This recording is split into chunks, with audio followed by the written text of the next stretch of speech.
morning. Have you ever wondered how a baby is formed? And where do you come from? Almost every growing up person has wondered how babies come out. To answer to this question, let's look at today's lesson, the reproduction. We are going to discuss about sexual reproduction and asexual reproduction. What is reproduction? Reproduction is the process of producing new individuals from living organisms. Reproduction is very important to increase the number of organisms of their own species. The failure of an organism to reproduce can cause extinction. It means that without reproduction, all the living things will no longer exist, as there will be no replacement when we grow very old and die. There are two types of reproduction in living things: the sexual reproduction and asexual reproduction. Sexual reproduction involves reproductive cells. It needs the male reproductive cell and female reproductive cell. For asexual reproduction, it does not involve any reproductive cells. For sexual reproduction, it occurs in humans, higher animals, mammal, bird, fish, reptile, and amphibian, and also in flowering plants. For asexual reproduction, it occurs in plant, for example, onion, ginger, potato, and also simple organisms such as amoeba, hydra, and paramecium. Sexual reproduction involves two parents, for example, your father and your mother.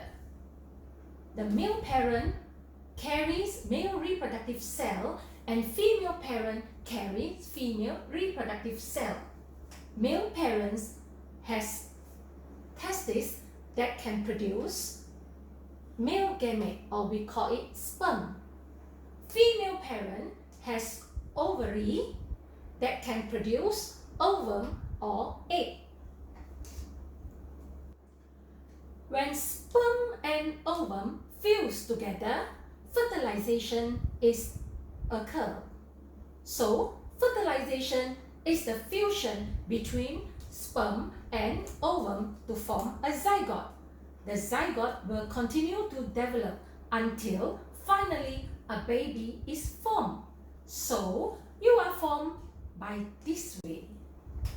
You have learned that fertilization is the fusion between sperm and ovum.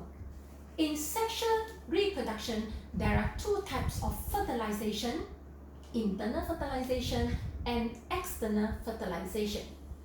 In internal fertilization, nucleus of the male gamete fuses with the nucleus of the female gamete inside the body of the female parent. For external fertilization, nucleus of the male gamete fuses with the nucleus of the female gamete outside the body of the female parent. For internal fertilization, the male parent releases sperm into the body of the female parent. For external fertilization, the male parent releases sperm into water. The female parent also releases ovums into water. Then the sperm will swim towards the ovum.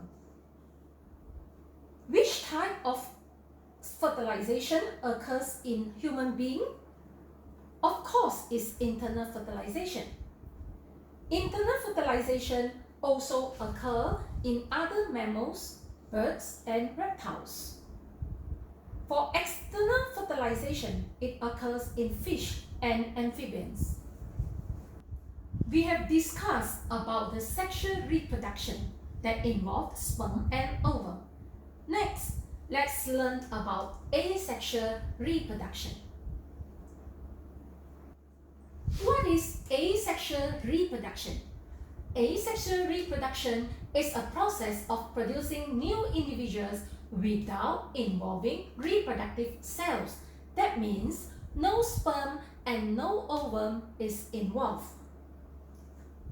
Asexual reproduction, fertilization does not occur. Only one parent is involved. The new individuals produced are generally identical to their parents. Identical means exactly the same. Then, variation do not occur. Now, you look different from your parents.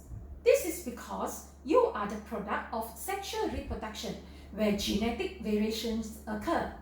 For asexual reproduction, genetic variations do not occur. So, asexual reproduction occurs in simple organisms such as amoeba, paramecium, and hydra. Plants like onion, ginger, and potato also reproduce this way. There are 5 types of asexual reproduction: the spore formation, binary fission, budding, vegetative reproduction, and regeneration. For binary fission is the division of a single parent cell into 2 daughter cells. For example, amoeba. Amoeba is divided into 2 new amoebas during reproduction. And examples of living organisms that undergo this reproduction is amoeba, paramecium, and some bacteria. Next is budding. Budding is the process of forming a bud at the site of the organism's body. For example, hydra. This is a bud of a hydra that forms at the site of the hydra. When the bud grows bigger, it will be separated and form a new individual. Besides hydra, yeast also produce this way. Regeneration is the ability of the fragments of some of the organisms to grow and develop into completely new individual. Examples are planaria, or we call it flatworm, and starfish. Now this planaria, if we cut the planaria into a few parts, each part will grow to become a new planaria. Spore formation. Spore formation is the process of producing spores in the sporangium. So, after the sporangium breaks, the tiny and light spores get scattered by the wind. When they land in a moist place, they grow into new plants. Examples are algae, fungus, and fern and bacteria. The 5th type of asexual reproduction is the vegetative reproduction. Vegetative reproduction is a method of producing new plants from a vegetative part of a plant except the flower.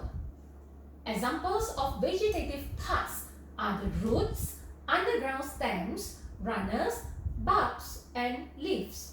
Examples of living things that undergo vegetative reproduction are bryophyllum, ginger, strawberry, onion, and potatoes. So if the vegetative part is the root of the parent plant will grow into new plant. For example, carrot and sweet potato. If the vegetative part is stem, the stem of the parent plant will grow into new plant. For example, the underground stem, the runner, and the bulb.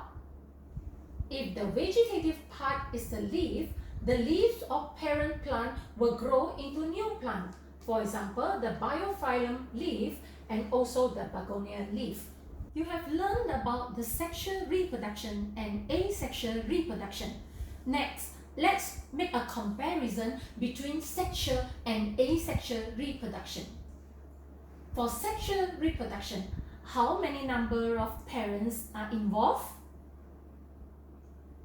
The answer is 2. For asexual reproduction, how many parents is involved? The answer is 1. Does sexual reproduction involve sex cells? Yes. Does asexual reproduction involve sex cells? No. For sexual reproduction, the number of offspring are very few. For example, human being. Normally, human being will only give birth to one baby. Whereas for asexual reproduction, produces large number of offspring. Then, the speed of reproduction. For sexual reproduction, the speed is slow. For example, human being, your mother needs to carry you for 9 months before you are out from her body. Whereas for asexual reproduction, the process is very fast. Then, for sexual reproduction, there's a difference between parents, shows that there's a genetic variation. Whereas for asexual reproduction, their babies are identical to their parent. No variation is found. All living organisms reproduce to produce new individuals.